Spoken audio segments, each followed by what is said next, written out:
Semoga lancar. Ini soalnya double ini. YouTube dan Facebook. Biasanya hanya salah satu dan teman-teman saya. Baik. Bisa dimulai aja Ustaz. Di sini sudah ada Profesor Daniel. Assalamualaikum Profesor. Waalaikumsalam Roma. Ya. Ada Ustaz Wahyudi, ada Ustaz Sifik, ada Ustaz Royer.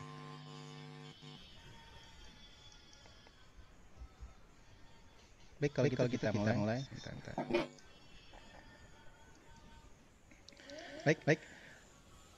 Bismillahirrahmanirrahim. Assalamualaikum warahmatullahi wabarakatuh. Waalaikumsalam warahmatullahi wabarakatuh. Alhamdulillahirrahmanirrahim. Wassalatu wassalamu ala asyrofil anbiya'i wal mursalin wa ala alihi washabbihi ajmain. Selamat malam para pemirsa, selamat malam para pembicara dan tamu kami. Di sini ada acara kami ini setiap bulan.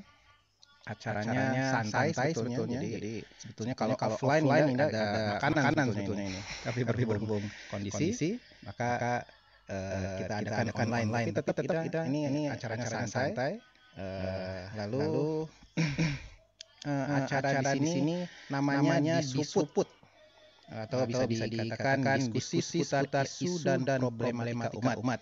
Dan kali ini judulnya lumayan menarik sekali kalau menurut saya. Ini soal RUU, haluan ideologi Pancasila. Kemana arah haluannya? Nah, ini menarik. Jadi semoga bisa menyimak sampai akhir dan bisa juga bertanya melalui chat ataupun langsung atau angkat tangan juga bisa nanti di chat bisa di Zoom ataupun ada di YouTube ataupun di Facebook bisa langsung ditanyakan pada pemateri ataupun tamu kami.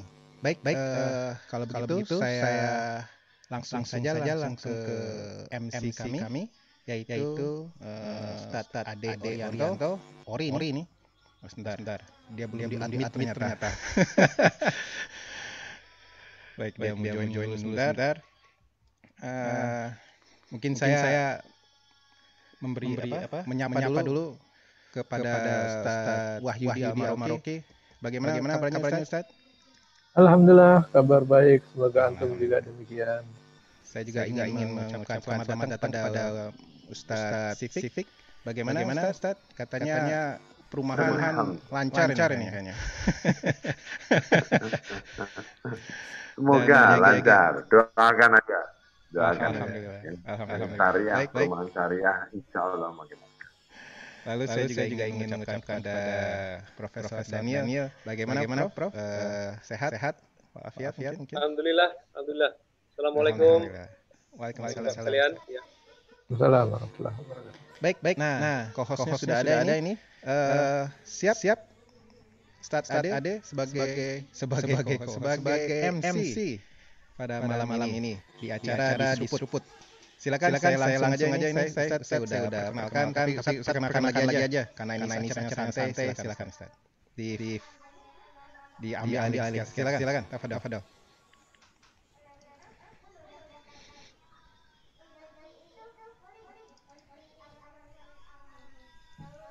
Di unmute dulu mungkin. Udah. Ya. Suaranya udah jelas? Ya, masuk. Jelas. Silakan. Wassalli ala Muhammadin wa ala alihi washabihi ajmain amma ba'd. Qala ta'ala fi kitabil karim wa huwa asdaqul qailin. A'udzu billahi minasyaitonir rajim. Bismillahirrahmanirrahim. Kuntum khaira ummatin ukhrijat lin-nasi ta'muruna bil ma'ruf wa tanhauna 'anil munkar wa ulaika humul muflihun. Al-ayah sadaqallahul azim. Alhamdulillah di kesempatan malam hari ini Al-Fakir diberikan amanah untuk memandu The Seruput edisi yang kelima. Ya, insya Allah di kesempatan malam hari ini pembicara yang kami undang ada Dr. Andes Wahyudi Al-Maroki MSI. Beliau dari pembina Lembaga Bimbingan Hukum Pelita Umat. Kemudian pembicara yang kedua ada Prof. Daniel Muhammad Rashid, PhD, pakar pendidikan dan peradaban. Insya Allah beliau juga sudah hadir di tengah-tengah kita. Ya. Yang ketiga ada Ustaz Muhammad Sifik Jati Prastowo, beliau manajer direktur Muslim Go Online. Kemudian dan keempat ada Ustaz Khairuddin sebagai analis studi Islam. Insya Allah 2 jam ke depan saya akan memandu terkait dengan tema yang kita angkat ini terkait dengan rancangan undang-undang haluan ideologi Pancasila atau biasa disebut dengan HIP ya. Kemana arah haluannya? Tanda tanya ya. Baik, sebagai prolog yang ingin saya sampaikan bahwasanya DPR belum lama ini telah menyetujui pembahasan rancangan undang-undang haluan ideologi Pancasila atau RUU HIP. Namun ternyata RUU ini banyak mendapat penentangan dari sejumlah kalangan ya, tokoh masyarakat maupun dari fraksi di DPR itu sendiri ya, di antaranya ada fraksi PKS dan juga fraksi dari PAN ya. Jadi dari poin-poin di dalam RUU tersebut dianggap bermasalah ya, seperti memberikan peluang bagi tumbuhnya paham komunis di Indonesia. Juga kemudian berpotensi menimbulkan konflik ya, juga mengesampingkan peran Tuhan dan agama, bahkan bisa membubarkan NKRI. Nah, jadi seperti apa sebenarnya haluan ya, tanda kutip yang dimaksud dalam rancangan undang-undang tersebut. Mari kita akan kupas ya. Kita akan simak pemaparan dari keempat pembicara ya. Saya ingin memberikan kesempatan yang pertama kepada Dr. Andes Wahyudi Al-Maroki MSI ya. Beliau membuat tulisan ya di di media umat ya. Saya sempat membacanya, berjudul RUU HIP memeras Pancasila, mengancam agama dan negara. Nah, mungkin bisa disampaikan nih langsung ya oleh beliau, oleh Pak Wahyudi Al-Maroki ya, terkait dengan RUU HIP ini yang dikatakan memeras Pancasila, mengancam agama dan negara. Baik, kepada beliau kami persilahkan. Baik. Assalamualaikum warahmatullahi wabarakatuh. Waalaikumsalam. Waalaikumsalam warahmatullahi. Waalaikumsalam. Para narasumber yang dirahmati Allah, ada Prof. Dadil, ada Bung Sifik, juga para pemirsa maupun hadirin yang ada di web channel ini. Kita bersyukur kepada Allah masih bisa dipertemukan dalam forum ini, dan semoga apa yang kita lakukan ini mendapat ganjaran dan pahala dari Allah Subhanahu wa taala. Amin ya rabbal alamin.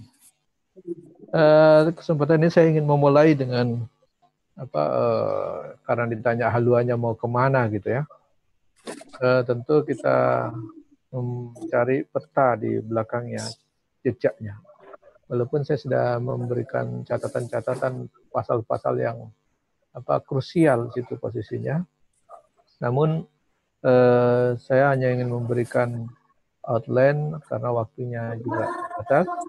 Ini terkait dengan peluang atau potensi dengan RUU ini akan memeras Pancasila.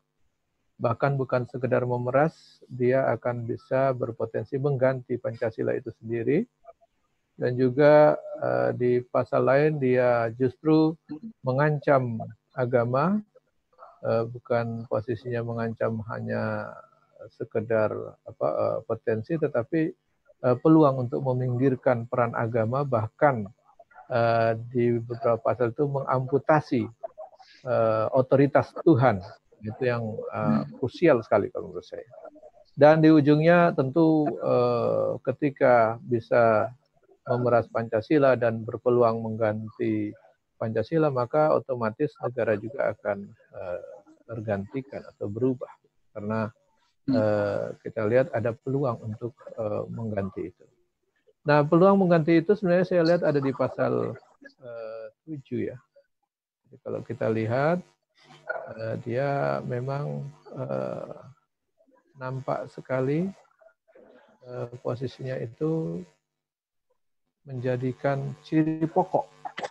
Jadi menjadikan ciri pokok Pancasila itu dari posisi utamanya itu dari Pancasila, dia boleh diperas menjadi Trisila, kemudian diperas lagi menjadi Ekasila, dan ujungnya ciri pokoknya adalah gotong royong. Nah, ini udah melenceng jauh. Jadi yang harusnya Pancasila dia boleh jadi Trisila, dia boleh jadi Ekasila. Ini berarti sudah memeras Pancasila, bahkan merubah Pancasila.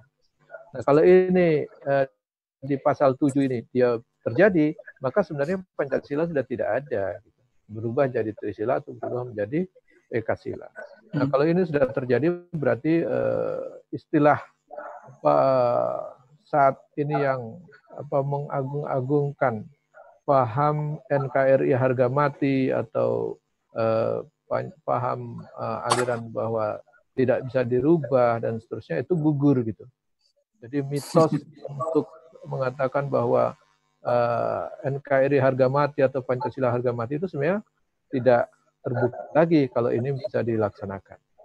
Dan kedua memang kalau kita lihat ada di pasal 6 itu jelas sekali terjadi peluang yang ditujukan untuk upaya mengganti Pancasila yang sesuai dengan kesepakatan tanggal 18 Agustus 1945 itu ketika Kitab Indonesia Merdeka dan punya konstitusi itu tertuang di dalam pembukaan konstitusi kita, dan itu dengan perkembangan yang terbaru ada indikasi itu dirubah dengan peringatan sekarang ditujukan bahwa ada peringatan lahirnya Pancasila itu diambil yang 1 Juni. Berarti kalau 1 Juni itu konstruksi dan konsep Pancasila itu tidak sesuai dengan yang di pembukaan. Yang di pembukaan saat ini. Jadi ini jelas menggeser konsep yang sebenarnya sudah resmi, legal dalam satu konstitusi, kemudian mau diubah dengan yang lama ataupun yang tidak sesuai dengan itu. Ini menandakan bahwa Pancasila itu juga tidak menutup peluang dengan RUU ini digantikan. Bukan sekedar tadi saya bilang diperas, tapi justru digantikan. Jadi ada 2 titik krusial tadi di pasal 7 dan pasal 6 itu menandakan akan ada potensi untuk memeras Pancasila menjadi Trisila kemudian Ekasila dan bahkan menggantinya dengan konsep dan susunan yang berbeda. Ini kalau kita lihat berarti paham yang mereka agung-agungkan mengatakan Pancasila itu tidak boleh diganti, bahkan ada orang-orang yang bersuara kritis langsung dituduh anti Pancasila dan bahkan ada yang difitnah akan mengganti Pancasila sehingga dia harus diamankan, dikriminalisasi dan seterusnya. Atau bahkan kalau ormas dia sampai dibubarkan atau bahkan tidak diperpanjang SKT-nya. Itu kan ada ormas yang seperti itu.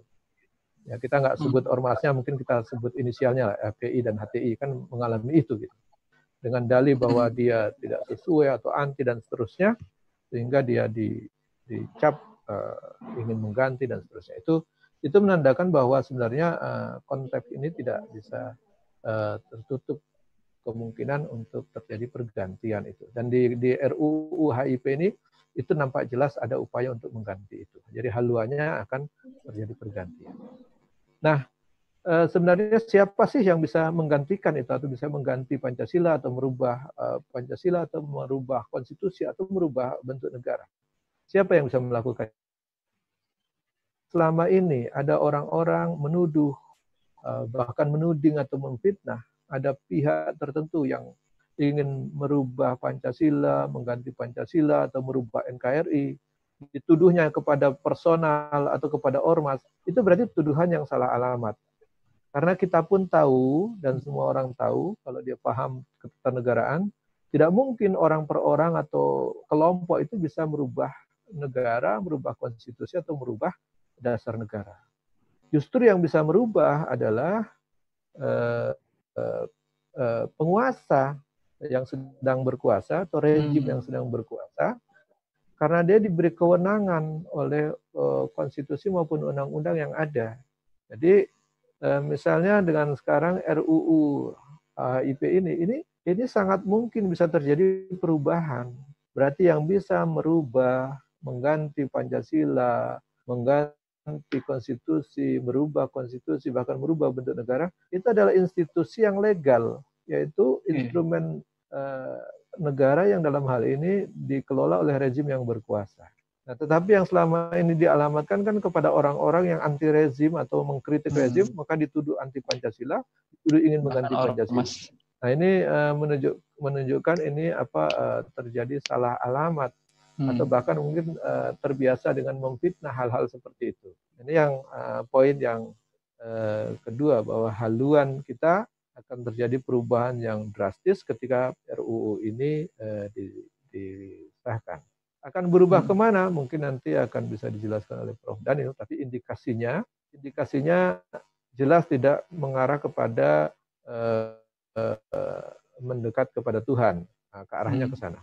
Jadi ini mungkin lebih jauh, haluannya itu bergeser jauh lebih sekuler daripada yang saat ini terjadi. Kalau saat ini terjadi itu kita sudah sekuler, tetapi aturan-aturan yang tidak dipakai, gitu.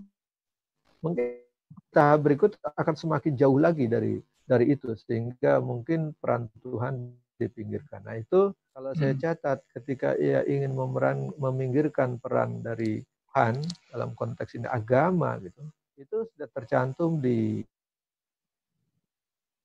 pasal 12 maupun di pasal draft, ya, ini masih draft. Ini menunjukkan dia akan menggeser peran Tuhan. Jadi Allah di sini dalam konteks kita agama dipinggirkan. Jadi di situ yang paling mendasar bahwa salah satu ciri orang yang bertakwa itu adalah orang yang beriman dengan takwa, tetapi menurut dasar kemanusiaan yang adil dan beradab. Jadi orang itu ukuran iman, ukuran takwanya itu distandarkan dengan dasar kemanusiaan. Nah, ini sampai kapanpun tidak pernah ketemu ini. Ini coba nanti dibahas di pasal 12, ayat 3 itu nampak sekali dibunyikan di draft itu. Nah, kalau ini betul-betul disahkan nanti, berarti posisi keimanan maupun ketakwaan orang itu harus distandarisasi dengan konsep kemanusiaan. Jadi kalau manusia mengatakan tidak cocok dengan seleranya dengan aturan Tuhan, maka selera manusia itu nanti yang akan dipakai. Nah, ini berbahaya sekali. Ini yang saya kategorikan bukan hanya memikirkan peran agama, tapi sudah mengancam serius, memberikan ancaman terhadap otoritas Tuhan atau otoritas Allah sebagai sang pencipta alam semesta. Jadi dia mengakui Allah sebagai pencipta alam semesta, tapi Allah nggak boleh mengatur alam semesta ini dengan aturan Allah. Harus menggunakan aturan kemanusiaan. Nah, itu posisinya. Jadi ini akan menunjukkan negeri ini akan jauh semakin sekuler lagi. Ini titik krusial yang menurut saya bukan hanya sangat berbahaya, tetapi bisa mendatangkan azab ini. Nah, itu posisinya. Jadi kalau selama ini azab ini sudah banyak, ada gempa sudah, tsunami sudah, gunung meletus sudah, bahkan corona juga sudah, entah mau bencana apa lagi yang kita tunggu, sehingga kok semakin hari semakin jauh dari agama dan justru semakin sekuler. Nah, ini yang sangat disayangkan. Mungkin itu pengantar dari saya. Nanti kita bisa diskusikan lebih lanjut. Saya akhiri, billahi taufiq wal hidayah. Assalamualaikum warahmatullahi wabarakatuh. Wassalamualaikum warahmatullahi wabarakatuh.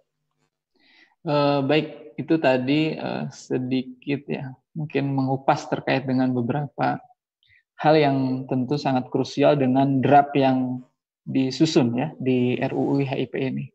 Kalau kita lihat itu ada 8 peraturan yang dijadikan konsideran dalam draft ini ya. Dan juga ada 58 pasal ya. Saya juga belum hafal ini pasal-pasalnya, tapi tadi sudah disampaikan oleh Mbak Al-Maroki ya tadi terkait dengan pasal 6 dan pasal 7 yang sangat krusial, yang kemudian sangat tadi disampaikan sangat berbahaya tanda kutip seperti itu.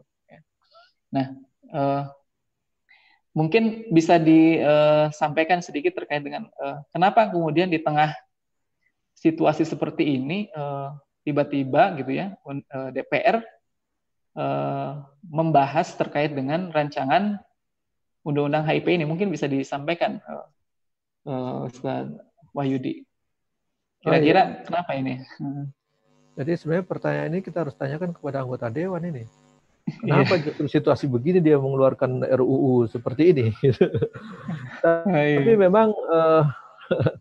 Tapi memang kita mereka-reka saja. Saya membuat catatan ketika di musim pandemi ini justru DPR itu nampak mengeluarkan undang-undang atau aturan-aturan yang justru jauh dari kepentingan rakyat. Kita tahu di masa pandemi ini justru keluar undang-undang yang sangat pro kapitalis, terutama undang-undang minerba. Itu di saat harusnya kekayaan alam itu menurut undang-undang itu harusnya diserahkan kepada negara, ini malah diberikan klausul diserahkan kepada swasta. Ini menunjukkan bahwa memang ini undang-undang ini pro pada korporasi, pro pada konglomerat, pro kepada investor, atau pro kepada korporasi atau oligarki. Nah ini menunjukkan justru di saat situasi wabah corona merebak, harusnya orang banyak bertobat, orang banyak sadar, mendekat kepada Allah, kepada Tuhan, tapi justru memang begitulah tabiatnya. Khusus orang-orang yang bertobat, dia akan bertobat, tetapi bagi orang-orang zalim, dia justru meningkatkan kezalimannya, bahkan terus berpikir bagaimana memanfaatkan situasi ini untuk mendapatkan keuntungan sebesar-besarnya dari situasi yang ada. Sehingga memang dalam situasi ini justru keluar undang-undang dan peraturan-peraturan yang justru tidak pro kepada rakyat, tidak pro kepada penanganan ini. Jadi kita bisa lihat tuh ada peraturan Perpres tentang BPJS di mana orang sedang kehilangan pekerjaan, kehilangan pendapatan, BPJS dinaikkan. Nah ini menunjukkan memang tidak ada empati. Justru saya lihat undang-undang yang sudah keluar itu nampak semua pro kepada kapitalis atau pro kepada ideologi kapitalis. Tetapi khusus undang-undang HIP ini agak unik ini. Nampaknya bandulnya tidak ke arah kapitalis, justru ke arah sebelahnya, yaitu ke arah sosialis komunis. Karena ada indikasi-indikasi ke sana dengan tidak mau menyebutkan konsideran TAP MPRS 25 itu tidak mau dimasukkan misalnya. Juga ada beberapa pasal tadi yang jelas meminggirkan peran Tuhan, mengamputasi otoritas Tuhan, itu menunjukkan bahwa memang ke arah ke sana. Tapi at least sama saja, mau dia pro kapitalis, mau dia pro komunis, itu sebenarnya sama saja berbahaya untuk kehidupan bangsa dan Indonesia. Ya, jadi sebenarnya kalau kita tanyakan kenapa mereka mengeluarkan produk-produk seperti itu, ini sebenarnya jawabannya ada satu, yaitu orang-orang yang duduk di dalam pengambil kebijakan baik di DPR maupun di eksekutif. Ini untuk duduk di sana mereka butuh proses, dan prosesnya itu melalui mekanisme demokrasi yang memakan biaya yang sangat mahal. Di titik inilah nampaknya demokrasi itu menjadi mesin produksi untuk melahirkan aturan-aturan yang memang aturan itu merupakan hasil konsolidasi, atau kalau bahasa saya lebih vulgarnya mengatakan bahwa hasil perselingkuhan antara penguasa dengan pengusaha. Nah, makanya keluarlah undang-undang minerba itu perselingkuhan nampaknya, perselingkuhan antara para pengusaha minerba ya tentu dengan para penguasa yang punya kewenangan untuk bisa mengeluarkan undang-undang itu atau mengesahkan undang-undang itu. Nah ini nampak bahwa produksi demokrasi itu seperti itu.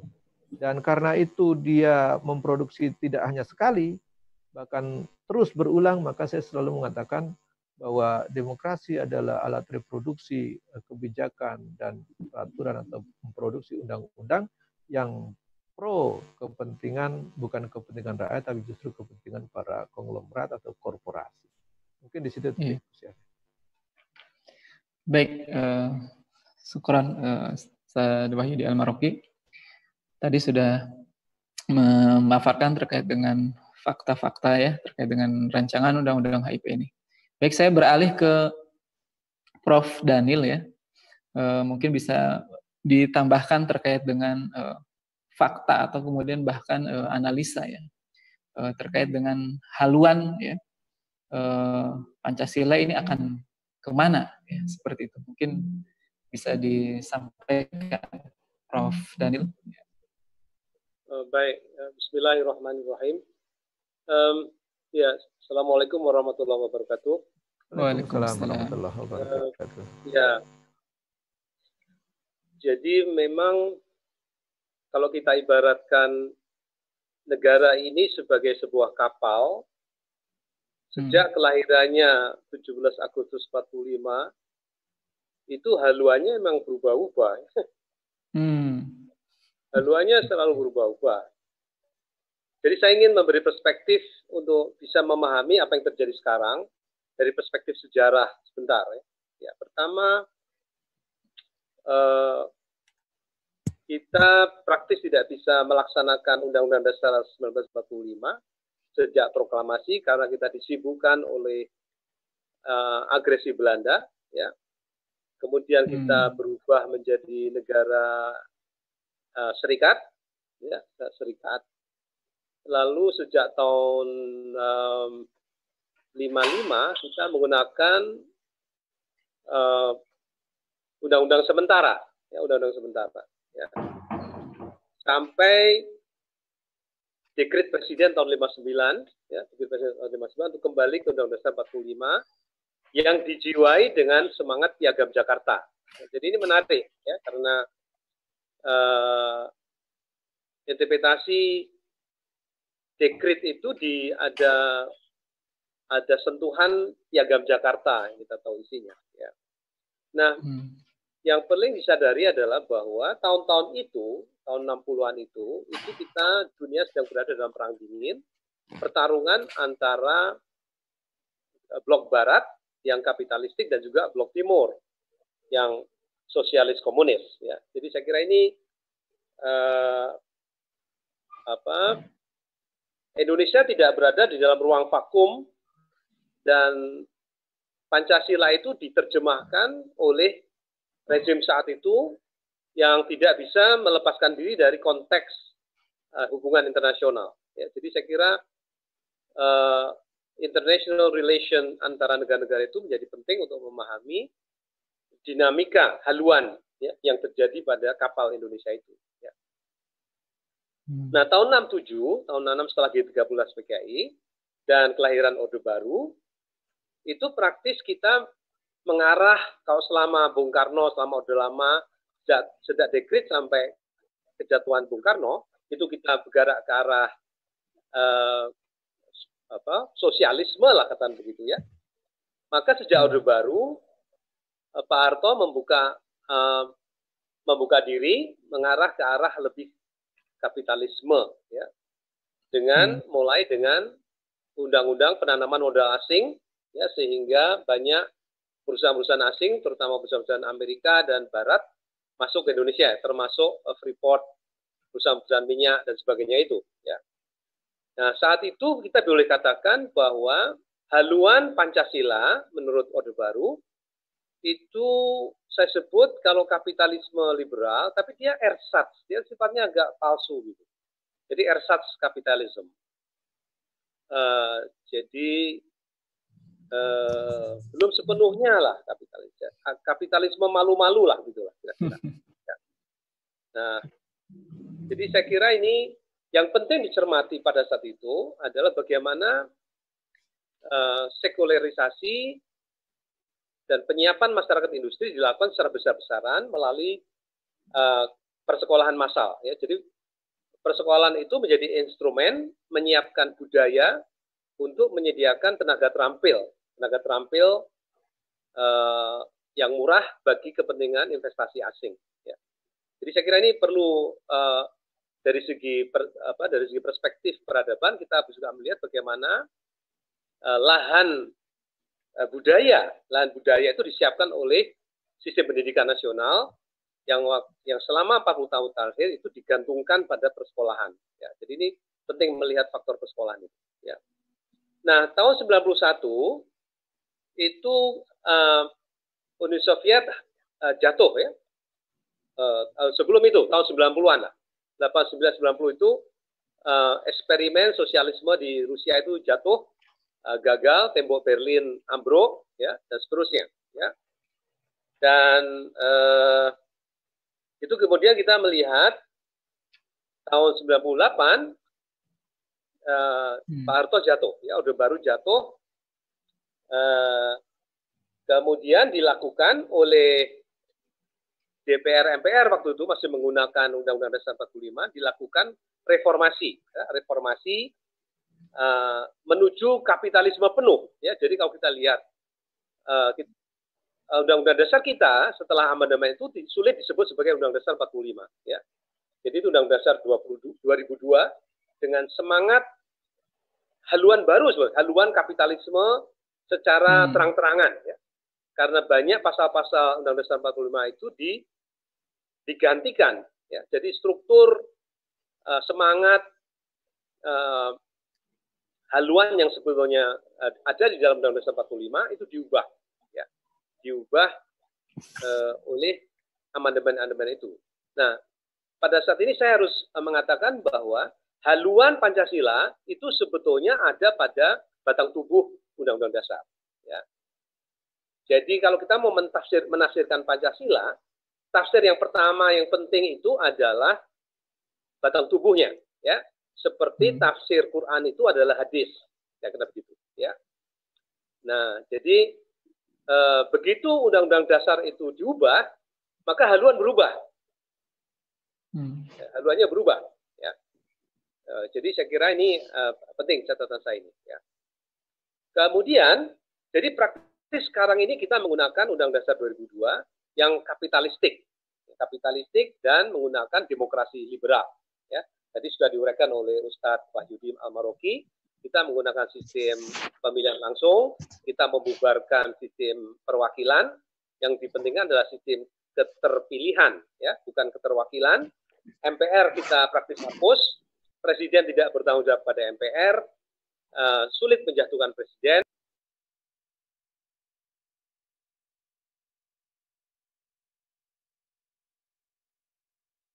Tidak bisa melalui mekanisme sidang istimewa, ya, seperti sebelumnya, ya. Nah, Bapak Ibu sekalian, nah, di dalam landscape demokrasi liberal dan kehidupan ekonomi yang kapitalistik itulah kita menyaksikan pada tahun 2015 kemunculan seseorang tokoh yang sebelumnya tidak pernah dikenal, ya, relatif baru, namanya Joko Widodo, ya.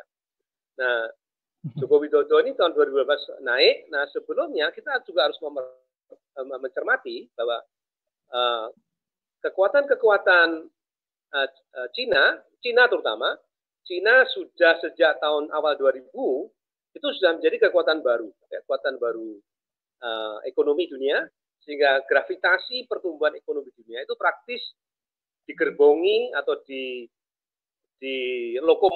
lokomotifi oleh Cina, ya. Jadi saya kira ini kita tidak bisa mengabaikan dinamika internasional pada haluan negara kita, ya. Jadi kalau kita lihat kebangkitan Cina itu memberi angin baru, ya, memberi angin baru di Asia Timur, ya, dan Indonesia terpengaruh, ya, dengan kebangkitan Cina itu, ya.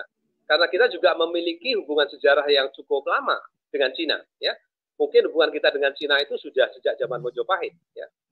Jadi ini saya kira kalau kemudian kita terpengaruh oleh Cina itu bukan baru sekarang, ya. Jadi sudah cukup lama, ya.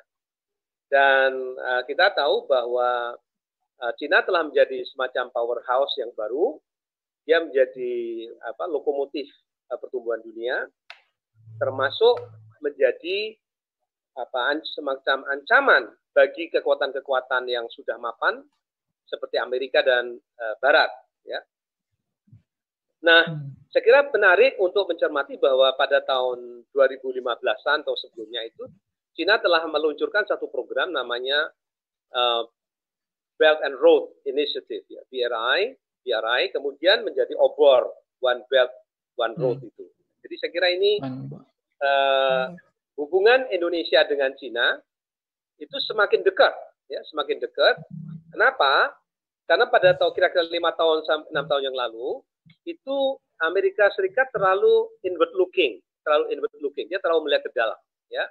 Nasionalismenya dibawa oleh Trump, ya.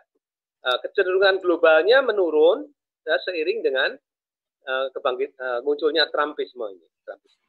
Ya. Nah, jadi terjadi semacam kekosongan kepemimpinan global gitu. Jadi semacam vakum, ya, vakum dalam kepemimpinan global. Dan ini Cina masuk, ya. Cina masuk dalam kepemimpinan global. Amerika sedang disibukkan oleh masalah dalam negeri sampai hari ini, ya, dengan kerusuhan sosial ini. Ya. Nah, jadi kalau kemudian hubungan kita erat sekali dengan Cina selama 5 tahun lebih terakhir ini, banyak hubungan kerjasama, pelatihan di anggota-anggota partai, bahkan kepolisian dengan Cina itu memang masuk akal karena Cina punya kepentingan dengan Selat Malaka. Ya, jadi karena dia menjadi semacam One Belt One Road, dia punya kepentingan dengan Indonesia, yaitu dengan Selat Malaka dan Selat Sunda. Ya.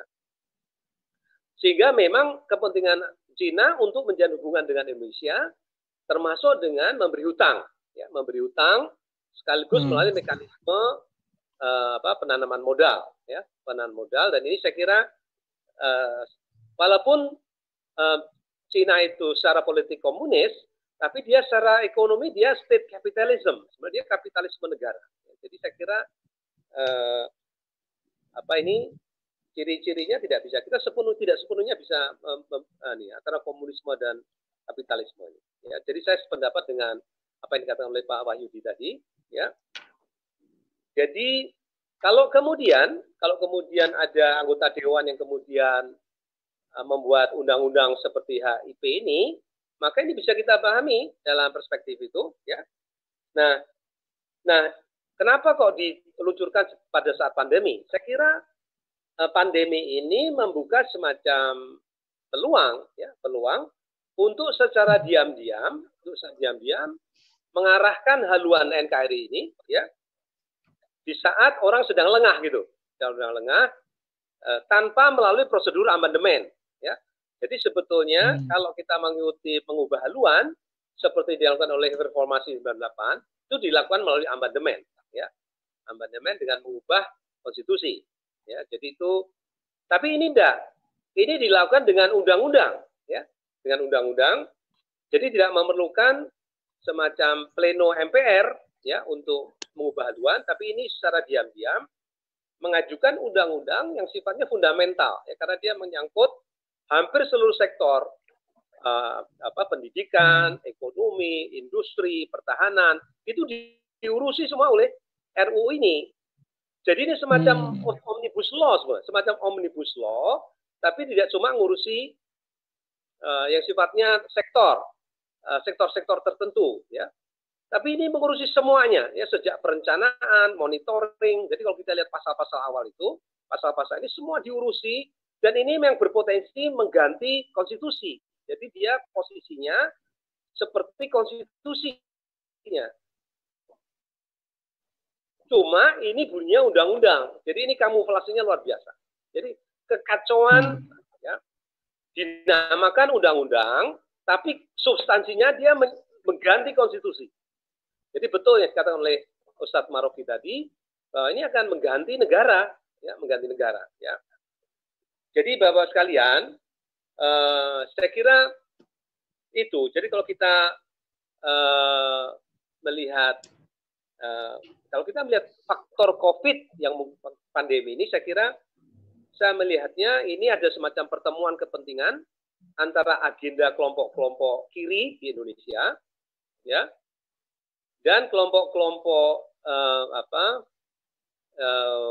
kanan to some extent, ya, dengan kelompok-kelompok globalis, ya, globalis seperti perusahaan-perusahaan teknologi seperti Facebook, Twitter, Google, dan sebagainya, ya. Jadi memang saya melihat mohon dipahami bahwa Facebook itu sebuah empire, satu negara dengan warga negara jumlahnya 2 miliar, ya, lebih besar dari Cina. Ya. Jadi ini luar biasa gede ini, Google, Facebook, pengikutnya gede sekali. Jadi dia bisa lebih setia pada orang-orang yang punya post Facebook itu bisa lebih setia daripada ke negaranya. Jadi ini agenda-agenda globalis yang sedang bekerja di Indonesia, ya, untuk mengambil alih sebagian untuk mengambil alih perusahaan-perusahaan raksasa yang mungkin ambruk dalam pandemi ini dengan cara mudah, ya, dengan menggunakan undang-undang. Saya mengatakan sebagai semacam propaganda, ya, propaganda pandemisasi dan propaganda COVID, ya, sehingga kita harus melakukan lockdown, PSBB dan sebagainya, ekonomi hancur, banyak pengangguran dan seterusnya, ya. Jadi ini yang mengambil keuntungan perusahaan-perusahaan teknologi, ya, tapi perusahaan-perusahaan yang lain hancur berantakan, ya. Jadi ini saya kira yang terjadi seperti itu, ya. Jadi saya melihat bahwa haluan bernegara kita ini akan dicoba diubah oleh kelompok-kelompok tertentu yang mungkin mengulangi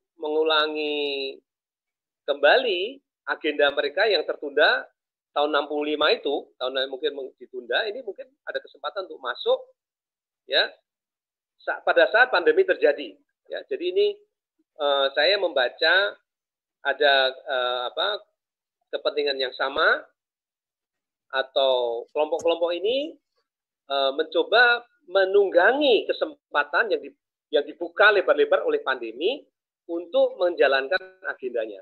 Yang mungkin kalau tidak ada pandemi lebih sulit, ya.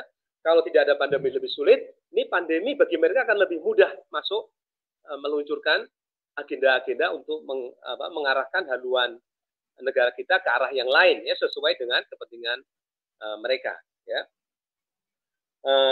Saya kira ini bacaan saya. Jadi kalau kita lihat haluan bernegara kita ini hasil dari respons pemuka-pemuka politisi di tanah air dengan dinamika global, ya, dinamika global yang tidak saja ada pemain-pemain negara, tapi juga ada non-state agency, ya, seperti perusahaan-perusahaan teknologi tadi. Yaitu mereka tidak bisa diremehkan. Kekuatan mereka, kekayaan mereka melebihi APBN kita, ya. Jadi mereka bisa berbuat apa saja, membentuk opini yang sangat kuat, bahkan membuat teror, ya, membuat teror melalui pandemi ini, ya. Jadi pandemi ini sebetulnya penularannya tidak secepat penularan melalui media massa, medsos itu, ya. Jadi ketakutan itu dipercepat penyebarannya oleh medsos, ya. Jadi ini saya kira ini yang harus kita cermati, bagaimana peranan non-state agent dalam menentukan arah atau haluan negara kita, dalam ini juga negara-negara lain, ya. Negara-negara juga akan dipengaruhi oleh non-state agency ini, ya. Saya kira itu Ustadz Ade, ya, bacaan saya mengenai kemana nih haluan ini, ya, akan mengarah. Saya kira ini kesempatan sebetulnya, karena umat Islam selama ini selalu lemah secara ekonomi politik, ya. Jadi secara ekonomi politik kita ini selalu telat, gitu, ya. Jadi kita gagal membangun satu kekuatan ekonomi, terutama, ya, ekonomi ini kurang diurus, ya. Kita kurang urus. Ini karena sejak lama umat Islam dilemahkan secara ekonomi sejak zaman Belanda, ya, sampai sekarang. Kemudian juga kita gagal membangun satu kekuatan politik yang signifikan, ya, sejak Masyumi, sehingga kita ini agak lugu gitu, dan agak naif, ya, mengenai soal politik maupun ekonomi. Saya kira ini kekeliruan besar. Kita harus perbaiki ini, dan saya kira ini juga kita lihat sebagai kesempatan umat Islam untuk tidak membiarkan haluan ini diarahkan oleh kelompok-kelompok yang memusuhi umat Islam, ya. Saya kira kalau ini terjadi kita akan babak belur, ya. Jadi kita harus segera cepat bergerak untuk menyiapkan diri, memberi solusi dengan haluan baru, ya, kesempatan baru, dengan agenda yang sesuai dengan agenda Islam. Saya kira demikian bacaan saya. Terima kasih. Assalamualaikum warahmatullahi wabarakatuh. Assalam. Sedikit, Prof. Ya. Kan ada fraksi di DPR yang tidak setuju ya. Di antaranya ada PKS dan PAN. Ini seberapa kuat mereka nanti akan mencoba menolak RUU ini? Gimana, Prof? Ya. Setahu saya RUU ini sudah disetujui dalam pleno, ya. Jadi sudah menjadi RUU inisiatif DPR. Sekarang itu ada di pemerintah, sudah keluar dari DPR, ya.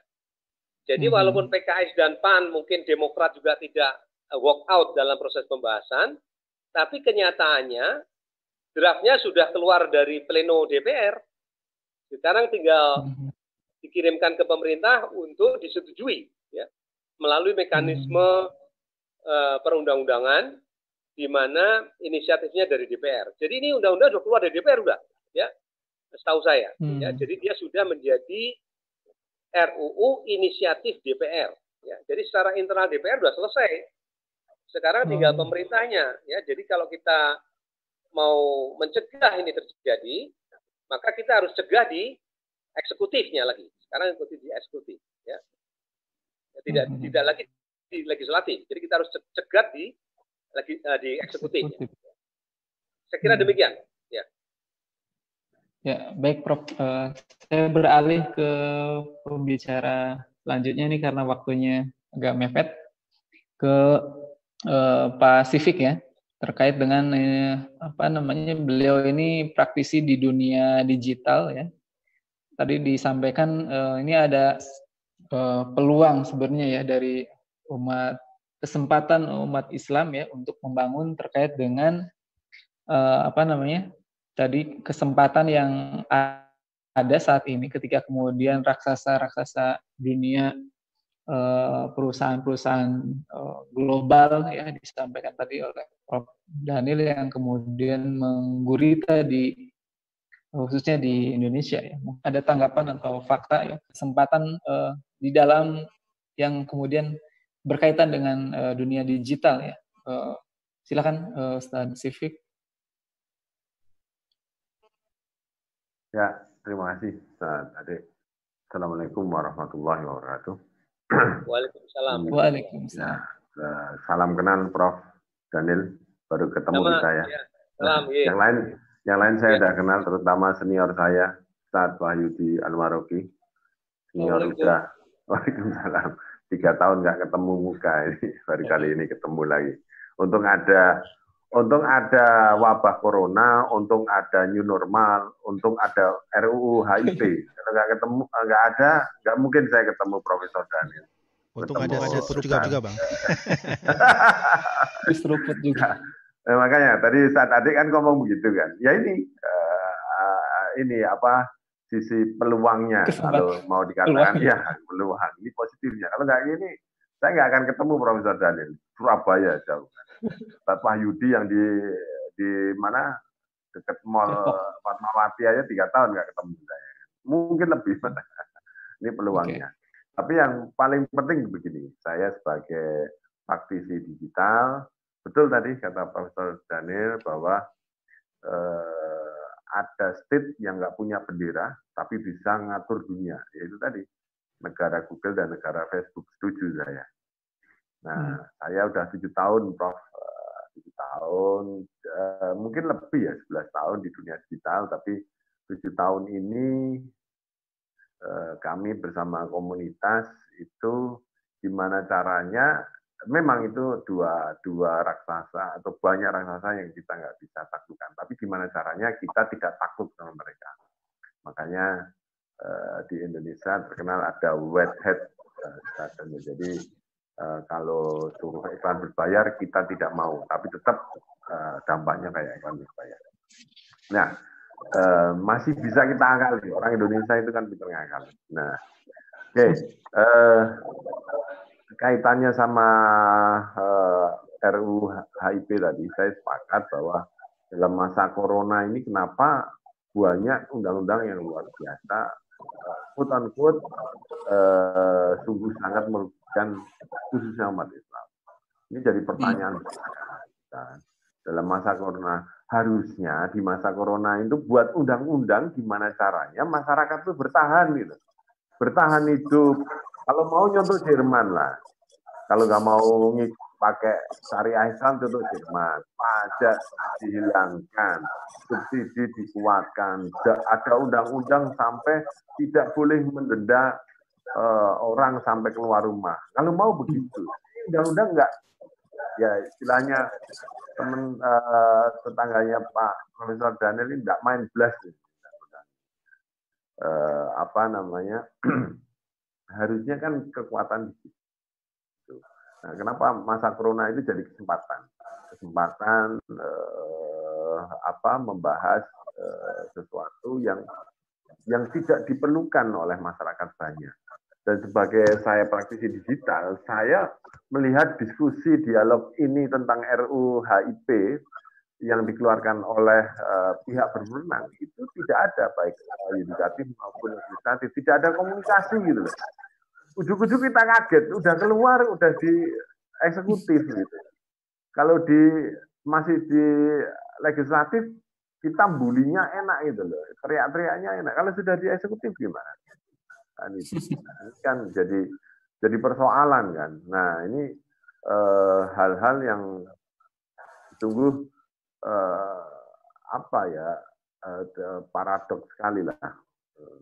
Kemudian banyak alasan lah kenapa ini dikeluarkan. Karena masyarakat sekarang itu sudah radikal dan intoleran. Maksudnya apa gitu loh? Yang radikal siapa, yang intoleran siapa gitu loh.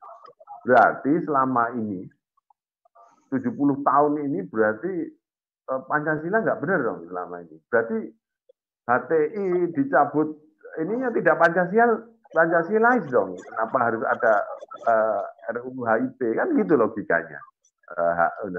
RUU HIP. FPI tidak diberi perpanjangan itu berarti tidak Pancasilais juga kan. Nah itu alasan yang sangat tidak relevan.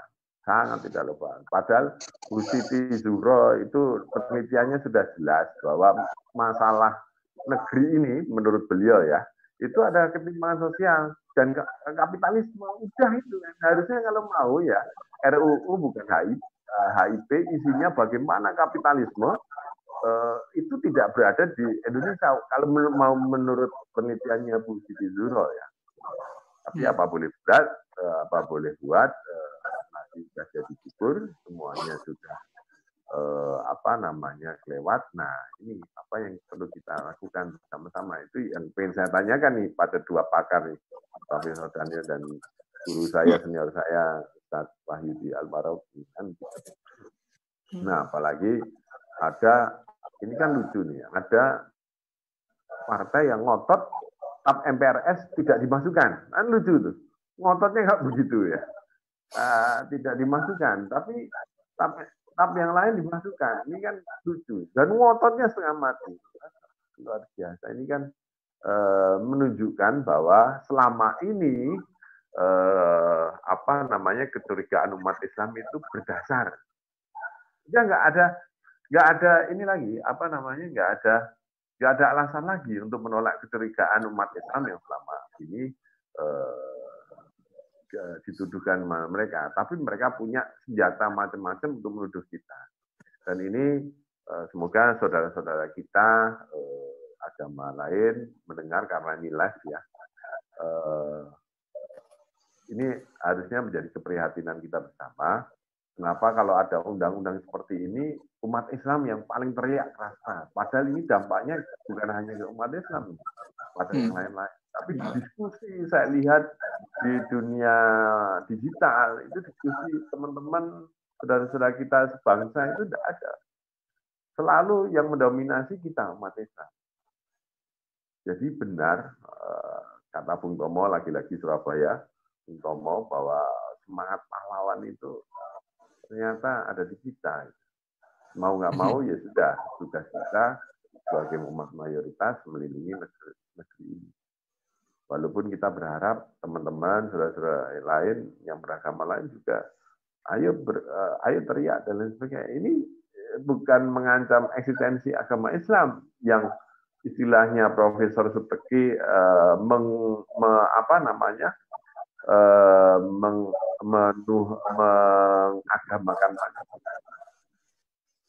dan jadi seolah-olah agama Pancasila itu mirip dengan agama, seolah-olah seperti itu kan. Ini bukan hanya Islam aja kalau mau ngomong agama. Diskusi di digital saya lihat tidak ada seperti itu. Ya, yang rame ya selalu kita umat Islam, dari undang-undang apapun selalu kita umat Islam. Berarti ini kan membuktikan bahwa umat Islam itu sangat peduli. Kalau mau indikator-indikatoran, siapa yang paling Pancasila? Ya kan gitu. Siapa yang paling Pancasilais? Iya kan? Apakah partai-partai itu atau ormas-ormas yang dilarang ini? Kenapa saya ngomong begitu? Ormas-ormas yang dilarang ini belum pernah ada beritanya tangkap korupsi, baik HTI atau FPI. Tapi sebaliknya, partai mana yang tidak ada anggotanya yang tidak terindikasi? Mohon maaf ini ya, kan kalau mau diomongin Pancasilais koruptor, ya itu gampang, indikatornya kan jelas. Gitu.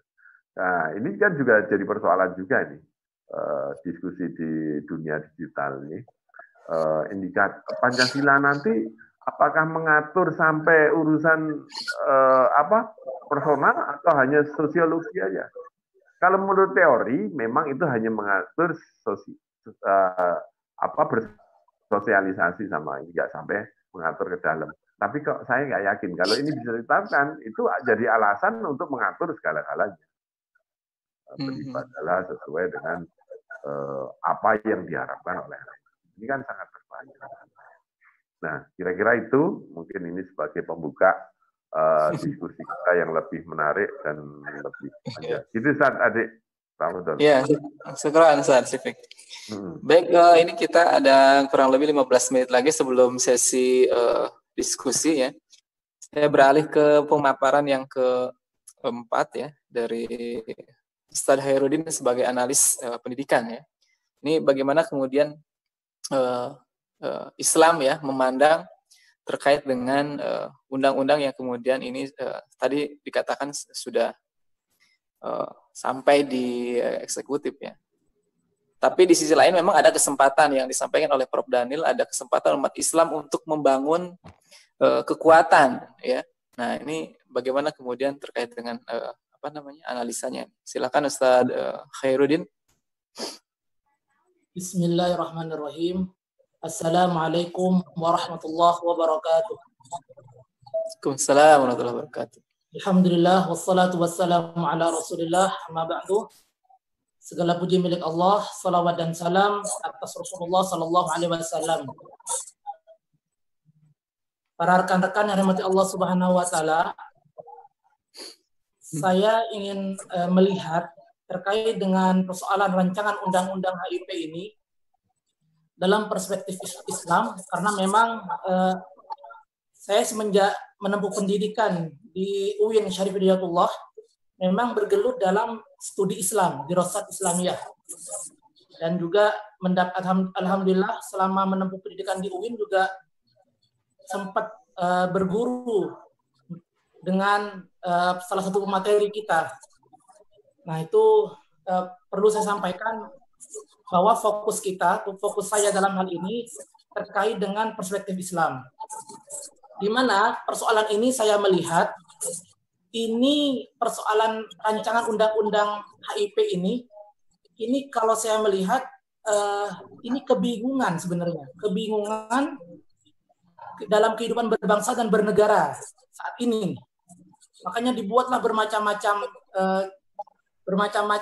strategi, cara, ide, gagasan segala macamnya karena kebingungan itu sebenarnya.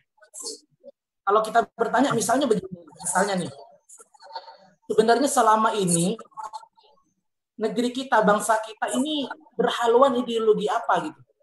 kalau rancangan undang-undang haluan ideologi Pancasila baru disusun sekarang, sementara kita sudah semenjak 1945 sudah merdeka, sudah menjalankan kehidupan berbangsa dan bernegara. Lantas selama ini haluan kita itu apa sebenarnya? Rancangan undang-undang minerba, rancangan undang-undang listrik, rancangan undang-undang bukan rancangan, sudah menjadi undang-undang bahkan. Undang-undang kelistrikan, undang-undang penanaman modal, dan undang-undang yang lainnya sebenarnya haluan itu selama ini kemana? Nah ini menggelitik kita untuk bertanya-tanya kemana sebenarnya selama ini? Kok baru hari ini mau dirumuskan haluan ideologi Pancasila sebagai arah kehidupan berbangsa dan bernegara kita seperti apa? Nah ini perlu kita melihat itu. Maka perlu saya jawab perspektif ini secara Islam. Nah, di mana kita melihat bahwa dalam Islam yang namanya ideologi atau kalau boleh kita persamakan dengan mabda, sekalipun ini unsur katanya berbeda, tapi kalau dalam Islam ada istilah mabda. Mabda ini dalam Islam sebenarnya sudah jelas bahwa ideologi atau mabda dalam Islam itu adalah al-fikrul al-asasi.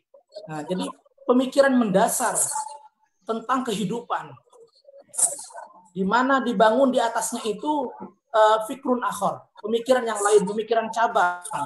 Segala macam aturan kehidupan itu diatur di atas ideologi atau mabda ini. Nah, Islam melihat bahwa ideologi terbaik itu adalah ideologi Islam. Jadi kalau selama ini kehidupan berbangsa dan bernegara kita itu terjadi kegamangan, kebingungan, mulai dari Pancasila, Trisila, Ekasila, dan lain sebagainya. Ekasila, amandemen ini, amandemen itu. Nah itu kalau dalam Islam itu sudah ada panduannya. Bahwa apa panduannya? Bahwa Allah Subhanahu wa ta'ala telah menjadikan agama ini adalah agama yang sempurna. Allah telah menjadikan agama ini, Islam ini sebagai agama yang sempurna, yang tadi al-fikrul asasi, menjadi pemikiran mendasar. Kemudian yubna alaiha fikrun akhar. Bangun di atasnya itu segala macam peraturan kehidupan yang lain. Nah, sebagaimana Al-Quran telah menyatakan yauma akmaltu wa atmamtu alaikum nikmati wa raditu lakumul Islam madina. Artinya apa? Artinya Islam ini sebagai sebuah ideologi itu sudah sempurna, sebagai sebuah panduan kehidupan berbangsa dan bernegara kita, bermasyarakat kita, individu kita, masalah rumah tangga kita. Islam telah sempurna mengatur itu semua. Kemudian dalam Al-Quran di surat Al-Baqarah juga dinyatakan, ya ayyuhalladzina amanu dkhulu fis-silmi kafah. Wahai orang-orang yang beriman, masuklah engkau dalam Islam secara kafah, secara totalitas, secara sempurna. Bahkan dinyatakan wala tattabi'u khutuwatis syaitan, jangan ikuti langkah-langkah syaitan. Maka kalau kita mau mengikuti, kalau kita mau menjadikan Islam sebagai ideologi kita, maka insya Allah kita tidak akan mengalami kegamangan, kegalauan, rombak sana, rombak sini, amandemen sana, amandemen sini. Kenapa? Islam telah Allah jadikan sebagai agama yang sempurna dan paripurna. Tinggal hari ini kita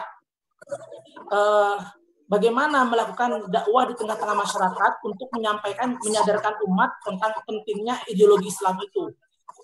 Nah, maka kembali kepada persoalan yang tadi terkait dengan rancangan undang-undang ini, sebenarnya dalam perspektif Islam, seharusnya yang berhak mengatur haluan hidup dan kehidupan kita, baik kehidupan individu kita, berkeluarga, bermasyarakat, berbangsa, dan bernegara kita, seharusnya adalah Islam. Haluan ideologi kita seharusnya adalah ideologi Islam. Sehingga nanti kita tidak bermain-main lagi, tidak melakukan perdebatan-perdebatan bagaimana merancang undang-undang baru, bagaimana merancang haluan ideologi. itu sudah tidak lagi, karena sudah jelas bahwa haluan ideologi kaum muslimin kita sebagai umat Islam dalam kehidupan berbangsa dan bernegara kita patokannya adalah ideologi Islam. Nah, saya ingin menambahkan satu hal lagi. Dalam Al-Quran di surat Yusuf itu Allah Subhanahu Wa Taala menjelaskan dengan kata-kata dengan kalimat yang masya Allah luar biasa. Ma ta'buduna min dunihi illa asma'an sammaitumuha antum wa aba'ukum ma anzalallahu biha min sultan inil hukmu illa lillah. Inil hukmu illa lillah. Jadi Allah Subhanahu Wa Taala dalam ayat ini menyatakan bahwa inil hukmu illa lillah. Hukum itu hanya milik Allah. Kalau kita meyakini bahwa ayat ini adalah benar dan bahwa betul hukum itu hanya milik Allah, maka sungguhnya kita dalam semua aspek, termasuk dalam bagaimana merancang sebuah aturan kehidupan berbangsa dan bernegara kita itu sebagaimana hukum Allah. Nah, tidak lagi berkutat dalam perdebatan mana ideologi apa, haluannya kemana. Tidak lagi begitu, karena sudah jelas haluannya adalah ideologi Islam. Maka kacamata kita melihat dengan kacamata Islam. Nah, disinilah saya melihat bahwa yang hari ini sedang kita bahas, yakni tentang rancangan undang-undang HIP. Nah, ini seharusnya kita perlu luruskan bahwa kita samakan persepsi tentang ideologi itu apa. Apa itu ideologi? Kemudian ideologi apa yang mau kita ambil? Sebagaimana tadi Profesor Daniel dan Ustadz Wahyudi serta Ustadz Sifik juga menyampaikan terkait dengan arah, terkait dengan kemana sebenarnya ideologi yang mau kita bawa itu. Maka sebagaimana perspektif Islam menyampaikan bahwa ideologi yang harus menjadi tujuan, visi misi, pedoman, panduan dalam kehidupan kita adalah ideologi Islam. Dan itu yang saya lihat urgensi dari jawaban terkait dengan haluan Pancasila, haluan ideologi Pancasila. Seharusnya pembahasan itu lebih mengkerucut, mau pilih itu haluannya ke arah mana. Kalau tadi Profesor Daniel menyatakan ini kok kayaknya kita itu agak mau ke sosialis atau mau ke kapitalis. Berkiblatnya ideologi kita itu kemana? Karena masing-masing rezim di setiap masa itu haluannya itu berbeda-beda. Maka kita sebagai orang-orang yang beriman tentu melihat dalam kacamata Islam, ideologi yang seharusnya menjadi ideologi kehidupan kita dalam berbangsa dan bernegara seharusnya Islam sebagai ideologi kita. Mungkin itu yang perlu saya sampaikan. Terima kasih atas perhatiannya.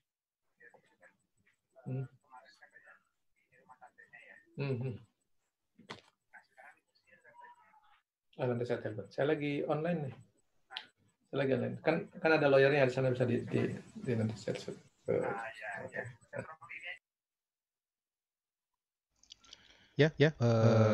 MC kami kayaknya ada kesulitan. Kang Ade. Ya, udah. Oke. Kita masuk ke sesi diskusi ya. Diskusi dan tanya jawab. Ini sudah masuk berapa nih? 2 pertanyaan.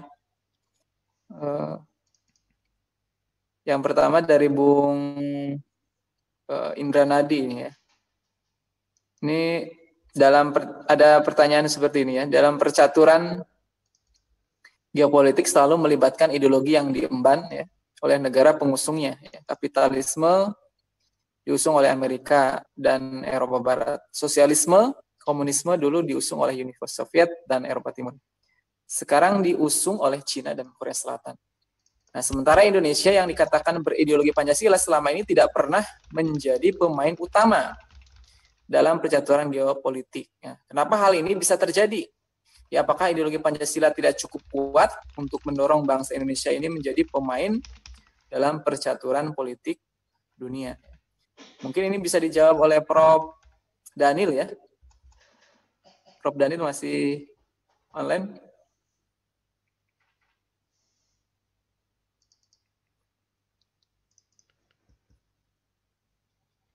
Baik. Ya.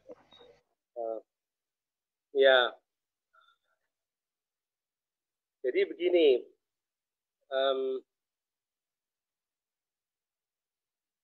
Pancasila tadi sudah saya sampaikan. Pancasila itu sebagai satu norma-norma dasar itu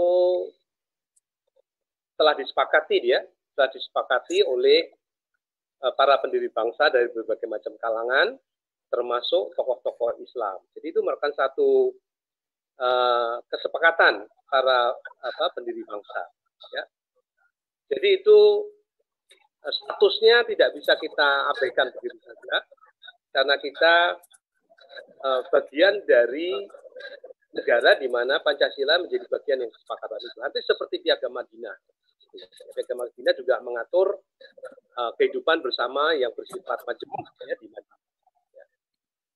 Jadi, nah saya melihat Pancasila sebagai norma-norma dasar yang disepakati itu mengalami kesulitan-kesulitan ya, dalam implementasinya karena Indonesia memang tidak dibiarkan, Indonesia dengan mayoritas umat Islam itu tidak dibiarkan mempraktekkan Pancasila ya, sebagai kesepakatan itu. Ya. Jadi karena tidak ada begitu khilafah itu runtuh tahun 1924, maka kerajaan-kerajaan di Indonesia, kerajaan-kerajaan apakah itu Jogja, kerajaan-kerajaan di Makassar, di Maluku, itu kehilangan induk, ya, kehilangan induk, dan terpaksa menerima negara Indonesia sebagai satu satuan baru, ya, sebagai organisasi baru bagi mereka. Ya. Kalau selama hampir ratusan tahun itu kita negara-negara kerajaan-kerajaan itu menerima Khalifah Turki Ottoman sebagai pelindung, ya, maka begitu kekhalifahan Islam di Turki itu jatuh, maka kerajaan-kerajaan di Nusantara itu mengalami kekosongan kepemimpinan. Ya. Sehingga pada waktu ada kesepakatan antar para pendiri bangsa, termasuk endorsement dari Raja Jogja, maka disepakati sebuah negeri baru yang disebut Indonesia. Ya, jadi saya kira, namun kita lihat dalam perkembangannya itu sulit sekali mempraktekkan Pancasila itu karena tadi kekuatan-kekuatan internasional itu selalu berusaha membelokkan kapal Indonesia itu, ya, membelokkan kapal Indonesia ke arah kiri, terutama ke arah kiri dekat ke sosialis komunis, kemudian katakan ke arah kapitalis. Ya. Jadi ini kekuatan-kekuatan dominan itu. Ya. Jadi saya kira sebuah ideologi seperti juga Uni Soviet yang memperjuangkan Marxisme-Leninisme versi Lenin yang di Rusia akhirnya gagal runtuh. Ya. Gagal runtuh karena memang ada semacam cacat yang melekat pada ideologi sosialisme itu. Saya kira kapitalisme juga begitu. Ya. Kapitalisme juga memiliki cacat bawaan dan eksperimen kapitalisme itu baru kira-kira kurang dari 200 tahun. Ya. Sedangkan tadi disebut oleh Ustaz Khairuddin ya, betul ya. Khairuddin ini sistem Islam itu sudah bertahan 1000 tahun lebih. Ya, jadi memang memang Islam memiliki dasar-dasar yang kuat sekali untuk diadopsi. Dan bagi para pendiri bangsa seperti tokoh-tokoh Islam yang ada di dalam Panitia 9 ataupun BPUPKI maupun PKI, itu Pancasila merupakan kesepakatan semacam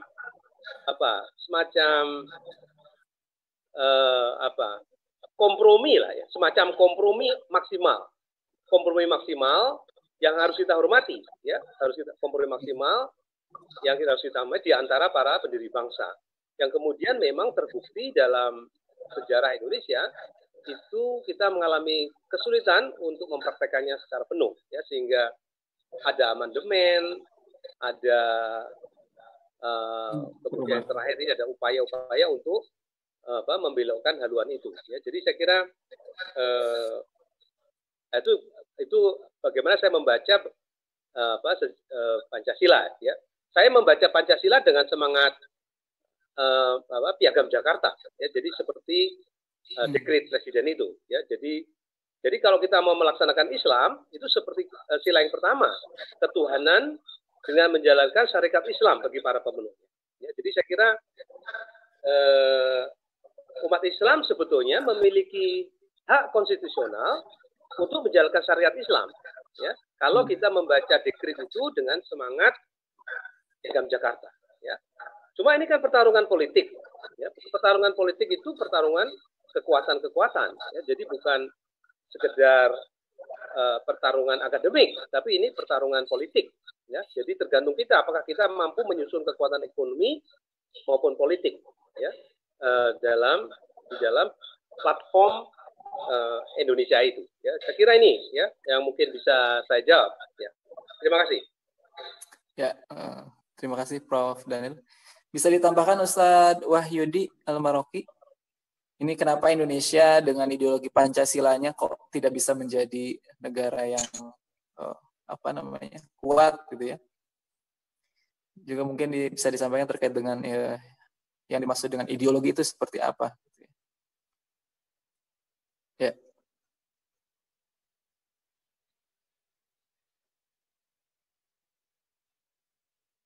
Halo, suara saya terdengar ya? Ya. Jelas, jelas. Oke, baik. Memang ini banyak pertanyaan. Kenapa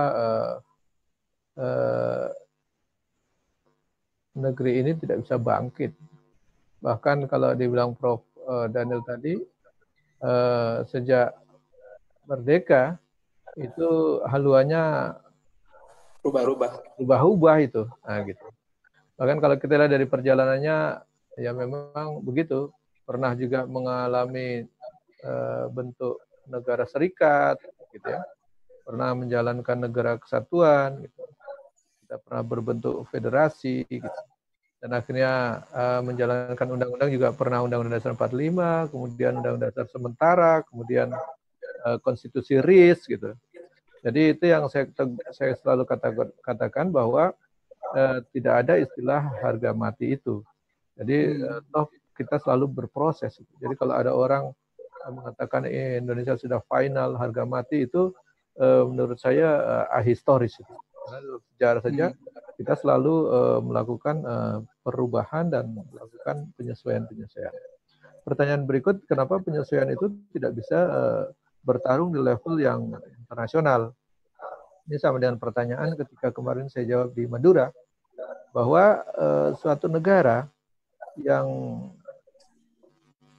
memiliki ideologi, tentu dia tidak akan mengambil ideologi negara lain atau menggabung-gabungkan ideologi-ideologi negara lain kemudian diramu dipakai satu kali. Nah itu kalau ada negara yang seperti itu, tentu negara itu tidak punya ideologi. Nah ini saya ingin membandingkan antara ideologi, antara sistem pemerintahan, antara konstitusi. Nah tadi kalau saya disebut oleh Prof. Daniel tadi, bahwa kita membandingkan pernah punya konstitusi Madinah. Mungkin itu kalau kita bandingkan di sini ya konstitusi Republik Indonesia Undang 45 itu yang setara. Kalau kita ingin bandingkan ideologi Pancasila, mungkin bandingannya dengan ideologi Islam atau ideologi kapitalis atau ideologi komunis sosial. Nah, kalau kita ingin membandingkan sistem pemerintahan khilafah, tentu bandingannya adalah demokrasi. Jadi adalah suatu hal yang keliru atau bahkan tidak rasional kalau kita membandingkan antara sistem khilafah dengan Pancasila. Itu tidak apple to apple. Karena mengatakan wah paham khilafah bertentangan dengan Pancasila. Itu tidak nyambung karena Pancasila dianggap di negeri ini sebagai sebuah ideologi, sementara khilafah itu dianggap sebagai sebuah sistem pemerintahan. Jadi sistem pemerintahan tidak mungkin diadu dengan sistem ideologi. Yang apple to apple ya sistem khilafah diadunya dengan sistem demokrasi, dipertentangkannya, dikompairkan. Nah, kalau sistem Islam ya tentu diadu atau ideologi Islam diadu dengan Pancasila itu kalau mau membenturkan. Tapi kita kan tentu tidak ingin terjadi benturan, tidak boleh membentur-benturkan. Kalau dibilang ini sebagai komparasi yang tepat. Sehingga kekeliruan-kekeliruan itu terjadi. Bahkan level pejabat negara pun mengatakan ideologi sebagai khilafah itu sebagai sebuah paham atau ideologi. Itu kekeliruan besar. Nah, kenapa suatu negara tidak bisa bangkit? Pertama, ada dua hal di situ yang mungkin membuat suatu negara itu tidak bisa bangkit, bahkan tidak mungkin bisa menjadi negara yang berpengaruh di dunia. Ketika ada pertanyaan mengatakan apakah Indonesia mungkin bisa menjadi negara adidaya, saya katakan bisa, bahkan menggantikan Amerika sebagai negara adidaya pun bisa. Syaratnya cuma dua. Yang pertama adalah dia harus menggunakan sistem yang kompatibel dan pernah terbukti mengantarkan sebuah negara menjadi negara adidaya. Di dunia ini yang pernah mengantarkan sistem yang pernah mengantarkan negara menjadi negara adidaya adalah sistem ideologi yang dipakai oleh Amerika, yaitu sistem kapitalisme. Yang kedua juga dengan sistem komunismenya yang dilakukan oleh Uni Soviet, walaupun tidak lama hancur. Tetapi sistem itu pernah terbukti membuat sebuah negara itu bisa hebat dan tidak adidaya. Nah, selain itu, kita juga punya catatan sejarah, ada ideologi Islam yang pernah juga mengantarkan negaranya menjadi negara adidaya. Negara Madinah yang berpusat di Madinah kemudian berkembang sampai Eropa, bahkan Andalusia, bahkan terakhir di Turki Utsmani. Jadi itu bertahan sekian lama. Jadi kalau kita ingin menjadikan sebuah negara atau negeri ini menjadi negara adidaya, pilihannya adalah menggunakan sistem yang kompatibel yang memang terbukti pernah mengantarkan negara itu menjadi negara adidaya. Jadi tidak boleh pakai ideologi ataupun sistem yang coba-coba. Orang anak saja nggak boleh coba-coba pakai caplang kan gitu. Jadi apalagi ini sebuah negara. Nah ini konteksnya seperti itu. Jadi syarat pertama harus sistemnya kompatibel dan sudah pernah teruji digunakan oleh negara lain pernah menjadi negara adidaya. Nah itu Indonesia akan bisa menjadi negara adidaya. Sepanjang tidak menggunakan sistem itu maka tidak akan pernah menjadi negara adidaya. Justru apalagi kalau dia tidak menggunakan sistem ideologi yang bagus, maka dia akan justru mengambil ideologi negara lain. Nah, kalau selama ini kan diakui atau tidak, dia ini cenderung menggunakan ekonomi yang kapitalis. Jadi sulit dihindari itu, karena fakta-faktanya memang demikian. Dan syarat kedua adalah ada sistem selain menggunakan sistem yang kompatibel dan mengantarkan menjadi negara adidaya yang terbukti pernah mengantarkan sebuah negara itu mandiri dan menjadi negara adidaya, maka diperlukan juga adalah pemimpin atau personal atau SDM yang memang kompatibel dengan sistem itu. Artinya memang karakternya juga memang berani, hebat, sehingga kualifikasinya bisa setara pemimpin yang layak memimpin negara adidaya. Jangan sampai sistemnya mengantarkan menjadi negara adidaya, tetapi yang memimpin tidak memiliki SIM seperti itu. Gitu. Itu ibarat orang cuma punya SIM motor, dia mau bawa truk gandeng, tidak mungkin. Atau mau bawa pesawat, itu tidak mungkin. Dia harus punya lisensi. Sehingga kualifikasinya dua. Dia menggunakan sistem yang sudah pernah teruji, digunakan oleh negara lain dan pernah mengantarkan menjadi negara adidaya, supaya tidak coba-coba. Kedua adalah menggunakan dipimpin oleh orang yang memang sudah teruji dan memang punya kualifikasi untuk menjalankan sistem yang bisa mengantarkan menjadi negara adidaya. Jadi kalau saya lihat seperti itu, sehingga sampai kapanpun kalau tidak menggunakan sistem yang kompatibel untuk menjadi negara adidaya, tidak pernah bisa. Nah, kembalinya begini, apa mungkin kita menggunakan sistem kapitalisme terus bisa menjadi negara adidaya? Bisa, asal menggunakannya secara kafah. Kafah itu artinya sistem kapitalis yang sungguh-sungguh gitu. Kalau sekarang kan kapitalis bukan sosialis, bukan di Indonesia ini kita masih ragu-ragu gitu. Memang tadi kata Prof itu memang arahnya itu masih mencari haluan-haluan ke arah mana saja. Kadang ke arah cenderung ke kapitalis, cenderung ke komunis. Nah, kalau menggunakan satu-satu tapi dikompatibelkan dengan tadi. Nah, pilihannya kita tiga. Kalau menggunakan sistem kapitalis yang harus yang full, kalau sistem komunis juga harus yang full, kalau menggunakan sistem itu juga harus full. Artinya komitmen. Nah, kalau kapitalis kita harus mencontoh seperti Amerika, ya harus contoh. Kalau Amerika dia menyedot minyak di Riau, mengambil minyak di Indonesia mengambil emas di Indonesia, kita juga harus mengambil emas di Amerika, mengambil minyak di Amerika. Itu harus seperti itu karakternya. Jadi dia memang harus menjadi negara yang memang kapitalistik betul. Nah, itu baru bisa berpengaruh di dunia. Tapi kalau tidak, ya menjadi objek. Kekayaan alam kita dikuasai oleh negara-negara lain. Nah, ini menunjukkan bahwa kita tidak punya sistem untuk membangun negeri ini dengan kompatibel yang kuat untuk menjadi negara adidaya. Mungkin itu, Ustaz.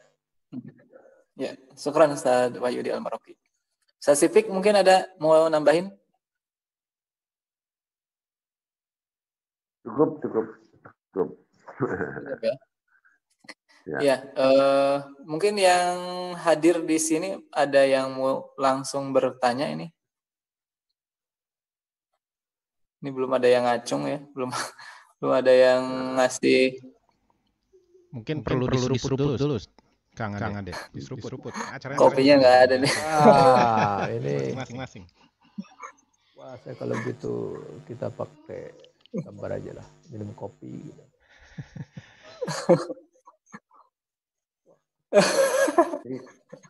Oh iya. Sambil minum pertanyaan kopi ya. Kedua bagus nih, udah dijawab nih pertanyaan kedua. Ya, ini ada pertanyaan berikutnya yang kedua ya. Ya. Apakah ketika kemudian RUU HIP ini sudah lolos ke eksekutif, kita akan kembali kepada Orde Baru ya, di mana penafsir tunggal Pancasila adalah rezim. Ini silakan Prof. Daniel. Ya, saya kira akan terjadi seperti itu, karena ini memang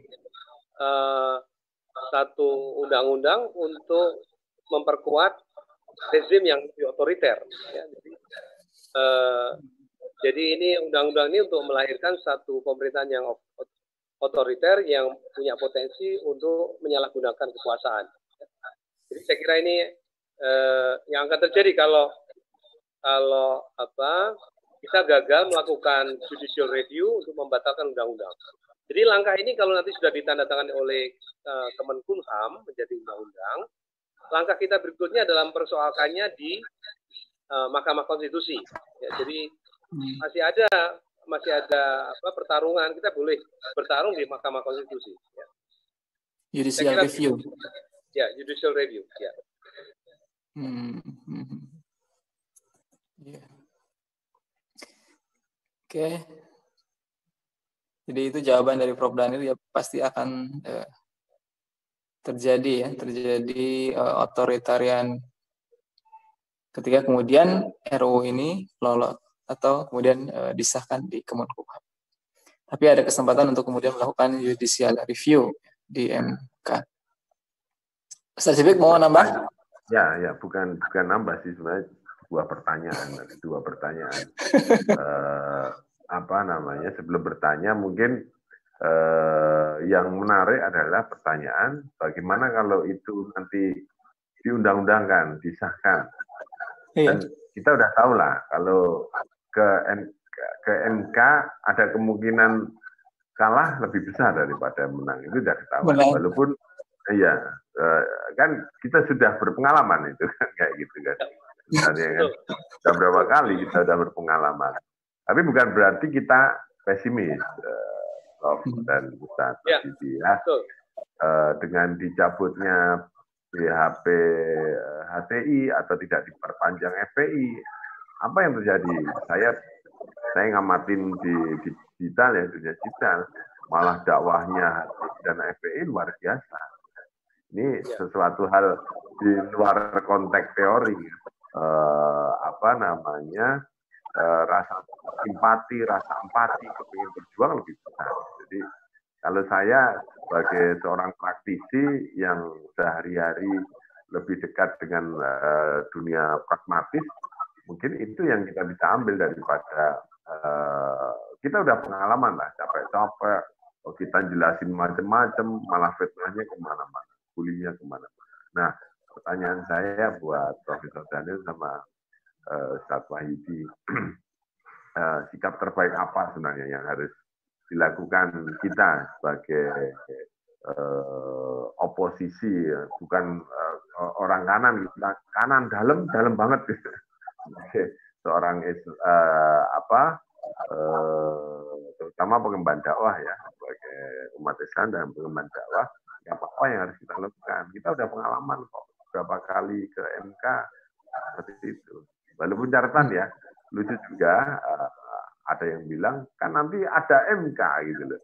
Ada MK seolah-olah lupa bahwa mobil itu ada bumper, tapi apakah mobil itu harus ditabrakin mentang-mentang ada bumper, kan lucu ya. Nah, silakan Profesor Daniel sama silakan. Saya nanya sama Profesor Daniel dan Ustaz Wahyudi, Ustaz tadi. Ya, silakan mungkin langsung dijawab. Sikap terbaik ya. Ya. Orang Muslim. Ya, Ustaz Wahyudi, waktunya dulu. Silakan dilihat, Prof. Oke. Ya, betul. Jadi saya kira kita tidak boleh berhenti, Pak.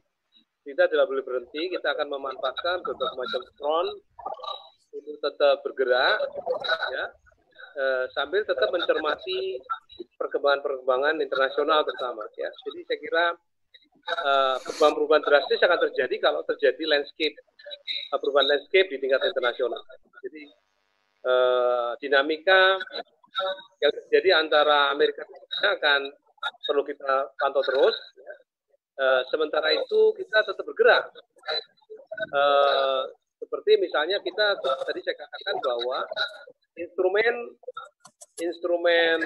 kapitalisme dan sekularisme termasuk komunisme itu adalah pendidikan yang sekuler. Jadi kita mesti melawan melalui model pendidikan yang tidak terlalu bergantung pada persekolahan yang dilaksanakan oleh pemerintah. Kita memang banyak mempergunakan kegiatan-kegiatan yang sifatnya pendidikan di rumah, seperti yang sudah kita lakukan sekarang itu, semacam homeschooling, ya, tidak harus seperti memindahkan sekolah ke rumah, tapi memang keluarga harus kita gerakkan sebagai satuan-satuan pendidikan dan juga satuan-satuan produktif, ya, usaha kecil dan menengah, ya, membentuk ekonomi, ya, Ustadz Syafiq, ya. Ya. Jadi saya kira kita harus menguatkan keluarga sebagai satuan-satuan tarbiyah maupun satuan-satuan produktif, ya, dan juga menguatkan masjid-masjid sebagai jaringan untuk pemberdayaan, ya. Jadi saya kira tidak ada alasan kita berhenti, ya. Ya. Jadi kita melakukan perlawanan secara budaya maupun secara ekonomi, ya.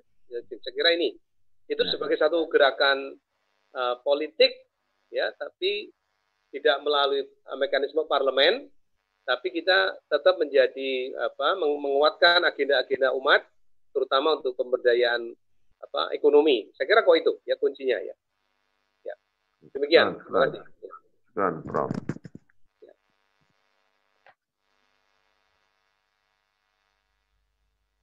Baik, saya ingin menambahkan dari apa yang disampaikan oleh Prof tadi. Suara saya masih terdengar? Sangat jelas. Sangat jelas. Baik. Catatan saya kalau misalnya undang-undang ini disahkan dan sangat mungkin dia bisa lolos, karena kita punya pengalaman melihat undang-undang Minerba saja itu tidak kurang yang dikritisi tapi juga tetap lolos dan bisa disahkan karena memang ini sudah tabiat manusia. Begitu dia diberikan kewenangan membuat undang-undang, atau membuat aturan, atau membuat hukum, maka kepentinganlah yang menjadi nomor satu. Bukan standarnya halal haram ataupun boleh tidak, ataupun baik buruk tidak. Tapi kepentingan masing-masing akan dominan. Sehingga ketika manusia diberikan kewenangan untuk membuat hukum, maka kepentinganlah yang akan dikompromikan. Dan inilah ciri khas sebuah sistem demokrasi. Ya, demokrasi itu kuncinya adalah hukum dibuat rame-rame. Jadi makanya dikategorikan demokrasi. Kalau otokrasi itu hukum hanya dibuat oleh satu orang, yaitu raja. Nah, demokrasi dibuat rame-rame. Oleh karena rame-rame itulah, maka berbagai kepentingan itu masuk ke dalamnya. Sehingga kepentingan yang paling kuatlah yang akan dominan. Nah, kalau kita lihat Undang-Undang Minerba lolos, bukan tidak mungkin undang-undang HIP ini juga lolos dan disahkan oleh rejim. Apalagi kalau lihat posturnya dari undang-undang HIP ini kan terdiri dari 10 bab dan 60 pasal. Itu draft yang saya terima. Dan dia diusulkan sebagai hak inisiatif DPR. Dan ketua DPR-nya kebetulan adalah Mbak Puan, itu adalah dari fraksi atau dari partai PDIP. Kemudian dibahas oleh Panja, panitia kerjanya, itu diketuai oleh Rieke Diah Pitaloka. Itu juga PDIP. Nah, jadi kalau kita lihat ini kemungkinan lolosnya besar. Apalagi kalau kita buka lebih jauh bahwa RUU HIP ini lebih banyak domain para politisi PDIP yang lebih banyak berperan, entah apa kepentingannya apa. Tetapi yang jelas kalau kita lihat dominasinya, RUU HIP ini keluar di zaman rejim yang dipimpin oleh presiden dari PDIP atau politisi PDIP. Kemenkumhamnya juga terkait dari politisi PDIP. Jadi sebenarnya kalau ditarik satu garis itu sudah seirama gitu. Jadi kemungkinan, makanya kita bilang kemungkinan besar untuk disahkan iya. Lalu apakah dia akan mirip seperti Orde Baru? Kalau saya melihat mungkin mirip seperti Orde Lama. Gitu. Jadi Orde Lama itu kan nanti bahkan presiden bisa mendeklar seumur hidup. Gitu. Kayak Soekarno itu kan mendeklar presiden seumur hidup. Ya. Walaupun kita sebagai orang beriman tentu yakin bahwa Allah itu akan menggilirkan kekuasaan dan memutarbalikkan kekuasaan kepada yang dikehendaki dan menghinakan orang-orang yang dikehendaki. Toh semua rejim akhirnya runtuh dengan kehinaannya. Nah, tetapi yang harus kita buat apa? Ada kewajiban yang kita harus lakukan, yaitu adalah tetap melakukan koreksi terhadap penguasa siapapun dia. Maka ada kewajiban kita untuk tetap berdakwah, mendakwahi penguasa dengan mengoreksi kebijakan-kebijakannya, bersuara untuk menasihatinya. Itu suatu kewajiban. Di samping itu tentu kita selain mengoreksi penguasa dan menasihatinya, kita juga harus melakukan penyadaran atau pencerahan kepada umat. Nah, saya setuju dengan Prof. Daniel tadi bahwa tidak harus menggunakan lembaga pendidikan atau tidak harus masuk ke dalam sistem untuk melakukan perubahan umat atau ingin menyadarkan umat. Itu justru efektif kalau serius di luar. Kalau masuk ke dalam biasanya malah ikut-ikut kompromi nanti gitu. Bahkan dulu ada profesor yang mengatakan jangankan kita, malaikat saja masuk ke dalam bisa jadi iblis gitu kan. Jadi ini menunjukkan bahwa memang kita harus melakukan aktivitas yang dicontohkan oleh Rasulullah Shallallahu Alaihi Wasallam. Nah, apa yang dicontohkan? Beliau berdakwah di luar sistem, kemudian melakukan konsolidasi kepada umat, mencerahkan kepada umat, kemudian mencari menasihati para penguasa-penguasa yang sedang berkuasa dan meraih dukungan mereka. Nah, ada penguasa yang sadar kemudian ingin membela Islam, kemudian membela Rasul. Nah, ini kemudian akhirnya menyerahkan kekuasaan kepada Rasul sehingga terbentuklah kesepakatan atau akad atau piagam Madinah. Dan itu selalu saya berikan catatan, piagam Madinah itu adalah konstitusi tertulis pertama kali di dunia yang terjadi di tahun 622 Masehi. Dan itu sampai sekarang belum ada yang menyainginya sebagai konstitusi tertulis pertama di dunia. Inggris baru punya Magna Carta, itu baru 600 tahun setelahnya, 1250-an. Amerika lebih jauh lagi. Amerika itu baru punya konstitusi 1779. Jadi umat Islam semestinya memang jauh lebih hebat, lebih punya marwah, lebih punya sistem yang sudah tertata, yaitu sudah dicontohkan oleh Rasulullah Muhammad SAW. Bagaimana juga mendirikan negara dan mengaturnya sehingga menjadi negara adidaya. Bahkan untuk menaklukkan seluruh Jazirah Arab hanya butuh waktu sekitar 8 tahun. Mekah juga dikembalikan. Gitu. Nah ini kalau kita hitung-hitung negeri ini sudah merdeka berapa puluh tahun untuk mempertahankan Pulau Sipadan dan Ligitan aja tidak mampu kita. Bahkan menghalau kapal Cina yang ada di Natuna aja pun nggak mampu. Ini ada kekeliruan dalam menjalankan konsep kenegaraan. Nah ini kalau kita kembali kepada mencontoh kepada Rasul, nah tentu bisa kita lakukan. Lalu ada apa lagi? Konsolidasi, mencerahkan umat, dan tentu kita harus terus berdakwah dan melakukan penyadaran kepada umat, baik itu di grassroots maupun di level para penguasa yang baik di kalangan eksekutif, legislatif maupun yudikatif harus didakwahi terus. Kalau mereka salah harus diingatkan, maka dinasihati. Kalau mereka marah, ya itu resiko. Gitu. Bahkan kalau sampai dikriminalisasi, itu bagian dari perjuangan dakwah. Dan ini yang mungkin harus kita lakukan. Yang paling utama adalah konsolidasi dengan seluruh tokoh-tokoh umat Islam. Ini harus bersatu supaya jangan sampai sesama umat Islam diadu domba. Paradigma sebagai sesama Muslim harusnya memandang Islam sebagai saudara, sesama Muslim itu sebagai saudara, tidak boleh dan tidak mau kalau diadu domba. Sehingga jangan sampai ada, justru berbahagia kalau ada umat Islam yang dikriminalisasi. Mungkin itu tambahan dari saya.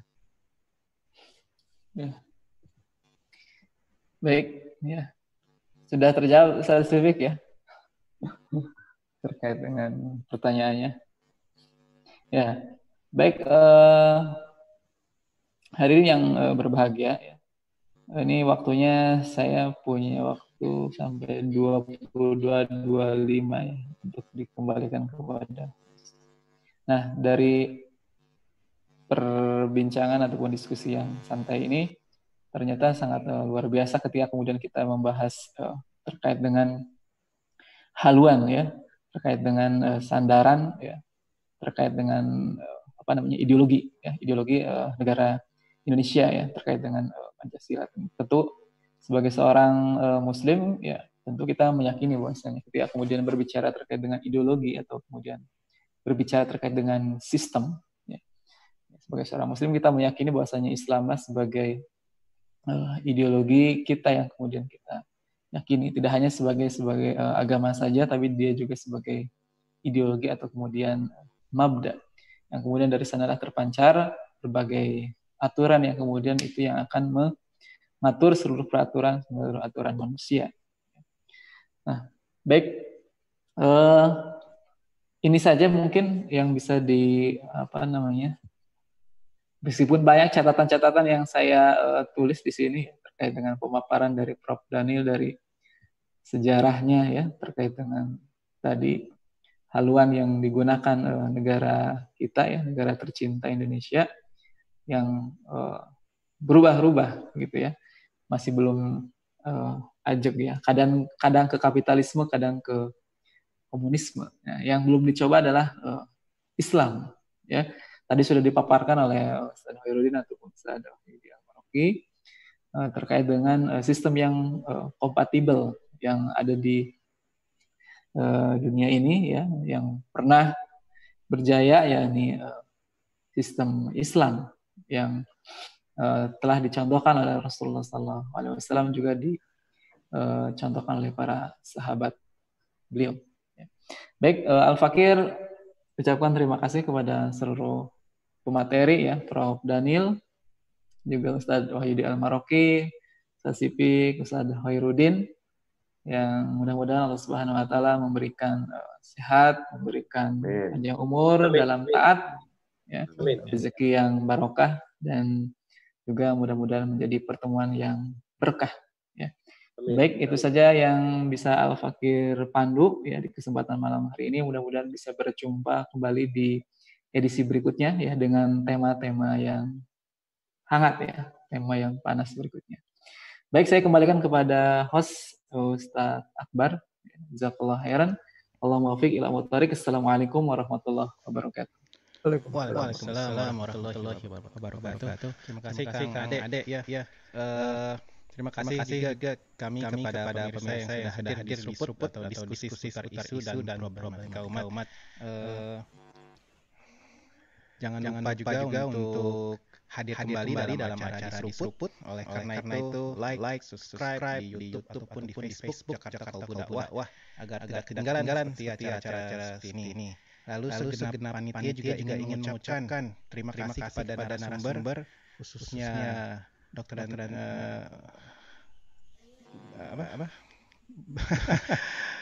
Bang Wahyudi ya, Profesor Daniel, Bang Muhammad Sifik, dan ini guru saya juga ini Ustaz Khairuddin.